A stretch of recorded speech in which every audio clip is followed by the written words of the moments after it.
Hi, Gordon here from Mya-Moe Ukuleles, and this is my annual kind of State of the Union address. And what does the future of Mya-Moe look like? Uh, don't get alarmed, but this year it is a little bit different content in this video than in past years. I think every other year what I've said is, I'm not sure what the future holds, and we're having a fun, and as long as we keep having fun, we're going to keep doing what we're doing. Well, what we've decided is to help Aaron launch his own ukulele building company, and we will do that by the middle of 2018, so about 2.5 years from now. And that's really the summary of what this video is all about. And now I'm going to kind of play as if all of you were out here, right with me and, firing some questions at me. So, the first question might be, for some of you that don't know Aaron, who is he and where does he come from and so forth. Well, Aaron just doesn't get a lot of visibility with, at least on these videos and customer interactions. He gets a lot of visibility at festivals, so there's a lot of you that know him intimately. Well, Aaron is a unique individual that we really think a lot of. Aaron is an amazing musician. He's got a master's in music education, so he's a great educator. He and Nicole put out wonderful books and videos, and he is a phenomenal builder. In fact, Shar and I talk about it often. We cannot imagine another person that we could build with the way we build with Aaron. Shar and I started Mya-Moe Ukuleles in the middle of 2008, so we're just coming up on our 8-year anniversary. And, we swore we would never have employees. Well, we met Aaron. He was with a band at the time. We made him a couple of instruments. He said, hey, can I come out and visit you and maybe build a ukulele with you? He was building the Bean Sprout banjo ukuleles at the time. And we said, man, that'd be fun. Great idea. After he came out and did that, we all liked it so much that he started building for us part-time out of Colorado. And then one November, 3 or 4 or 5 years ago, something like that, he called and said, hey, Nicole and I would like to relocate to Hood River, Oregon, and I'd like to work for you full-time and build for Mya-Moe full-time. And Shar and I talked about it and decided that would be something that we would like to do for a variety of reasons. I think we'd reached a point where we were looking for a new challenge, and adding Aaron and increasing our business would be that new challenge. And part of it was that Shar and I knew that we wouldn't build at least in this way and at this rate forever. And we talked to Aaron and said, what is it that you want to do? I mean, do you see working for Mya-Moe forever, or, taking over Mya-Moe, or what do you think? And he said, I don't know, but I do see myself building and having, my own company, and I don't know what form that will take. So from the beginning, we've known that, that this was going to happen, or that this is what we all, wanted, and we've been working for it one way or another. Now, another question might be, well, why doesn't he just take over Mya-Moe? And, you and Shar can kind of retire, and, Aaron can be the face. Well, I think there's a few reasons for that. First and foremost, to state it bluntly, he doesn't want to, and I respect that. Aaron is an artist, and Aaron wants to make his own stamp, and he already has, but he wants to continue to make his own stamp on the ukulele market, on the ukulele world. So he wants to do his own thing and be known for, what he did and what he contributed. But, beyond that, the more we thought about it, and Shar and I kicked it around, Mya-Moe is, it's something very unique and special, and it is some aggregation of Shar and I and Aaron, and then Nicole and Ben and Carrie, and then all of you, the ukulele community. And we all kind of together are Mya-Moe, and I think if you pull out too many of those pieces, it may say Mya-Moe, but it isn't anymore. And I think as an owner, Mya-Moe owner, if we've built a custom instrument for you, then Mya-Moe is uke tracker and the interaction with us and things that are unique to the capabilities that Shar and I have, and not so much to the kinds of things that I think Aaron will want to do. So, we all decided that it's best if Aaron, establishes his own company and goes in that direction. So, a question is, let's say it's the middle of 2018, and there's Aaron with his own company, which will likely be called Bean Sprout, just as he has been originally was from the beginning. And for those that don't know, the banjo ukulele that we make, the Bean Sprout banjo, came from Aaron. Aaron had designed and built those before Mya-Moe. When he joined us, we brought it under our brand, and so he will take that back over and keep the Bean Sprout name. So let's say it's the middle of 2018, and Aaron has his own company. One question from you out there in the audience might be, well, what of Mya-Moe? Will there continue to be a Mya-Moe? And I'll tell you that that's a very difficult question to answer. It's one that we don't know the answer to yet, but I can give you some elements, of it. So right now, our priority, the three of us, is to continue Mya-Moe for the next 2.5 years and deliver the same, quality of instruments that we've always done. The three of us are all very tied to this brand, and that's our first priority. Our second priority is to successfully launch Aaron with his new venture.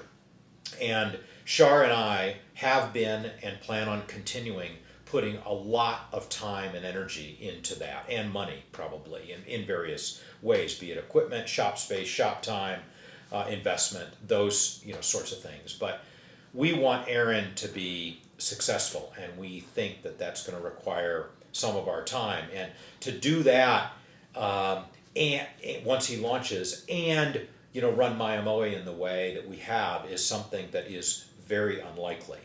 Now, at the same time, I'll tell you that Shar and I love nothing more at Mya-Moe than going to the shop. We tend to go very early in the morning, and we love to go out there, and it's quiet, and we get to work together, and we get to build. And it is I think the thing, as I say, the thing we love most about Mya-Moe, and it's hard for us to imagine that we do not continue to work in the shop. But I think if we do, we are not planning on doing any custom orders, and it will be a very different Mya-Moe. I think that we will build purely for, hey, we want to go, we're jonesing to be in the shop, and we want to go out and do it. And we literally might build on the order of 5 to 10, instruments a year, something like that. But we will definitely keep active, obviously, with Aaron and in the ukulele market and festivals and with all of our owners. It's a lifelong venture that we've entered into. Now, a request from us, and more importantly from Aaron, is please do not contact him and ask, what's going on? What are your plans? What product are you doing? Are you going to offer maple binding? That sort of thing. Aaron's focus right now is Mya-Moe, and when he's on vacation or days off, he is working on Bean Sprout, but he does not have anything to announce yet. So you can go to his website, www.thebeansprout.com. You can go there today and go to that landing page and sign up for his mailing list. And through that, he will let you know as he have any announcements, products that he's thinking of, or test units, that sort of thing. So let's see, another question the audience might have is, why are you announcing this so early? You're announcing 2.5 years ahead of time, and why wouldn't you wait, till the end? Well, the answer is that we have about an 18-month backlog for our custom orders. So right now we are scheduled into, we're scheduled into 2017 and kind of the middle of 2017. And so we can't do anything. We have an obligation to anybody that's on our build schedule, and less of an obligation, but to us, still a very powerful one to anyone that's on the wait list. We feel an obligation, and we are not going to shirk that responsibility. We wouldn't consider it. So We also believe that there are people out there who want to get on the wait list, that want to own one of our instruments, and just haven't had the time to place the order or get on the wait list or what have you. We want to give those people plenty of time to get in line and have us build an instrument. So we wanted to announce this in enough time that there would not be some mad dash to contact us and get on the wait list. We are not interested in having people on the wait list who are not going to place their deposit when their name comes up. So, and we're not interested in having people put down their $300 non-refundable deposit on the build schedule and later cancel and say, I was just, did it because I didn't know what else to do. So we want to give everybody plenty of time to digest this, to ask any questions that you've got, and if you want to order an instrument, to have you do that. Another question from the audience. Yes, you out there in the red leather. That's because I got a red leather chair over here. So, a question might be, what's between, what next? What's between now and then? Well, I think the next thing I see is making an announcement that is when we are very close to shutting off either the wait list or the build schedule. And when we get very close to that, so it's your kind of last opportunity, I will likely announce that. And then I think that obviously when we close off things and you can no longer order, I will announce that. At that time, and this is getting a little fuzzy, we're going to kind of see how all this goes, but at that time, I think we likely will put up some way for you to be on a Mya-Moe wait list. So in the event that someone cancels, and people will, things happen, so you could be on that list so that no commitment on our part, we might not build you an instrument. I might even say probably won't. But, for the people that are on that wait list, if someone cancels, they would be the first for us to contact and say, if you would like to be in the build schedule, you can. We also, I think at that time, would likely put in place a way that people could get on Aaron's wait list and or build schedule. So that's what we see between now and, over the next 12 months or something like that. If you've got questions, please don't put them on YouTube. I just like to respond to email. So if you just send me an email, myamoeukuleles@gmail.com, and I'll be glad. I'll try to answer your questions. So let's see. I think I really addressed everything. I do want to say that as I've prepared for this video, it's caused Shara and I to think quite a lot about Mya-Moe and the last almost 8 years, and we have continue to have the time of our lives.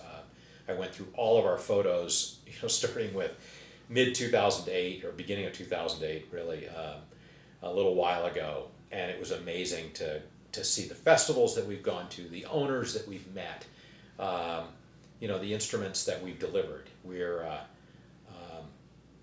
I guess I would say we're really proud of what we've done and the community that we've created, and we love working with our owners. It's been that part is incredibly gratifying to see kind of this group of people in the ukulele community come together.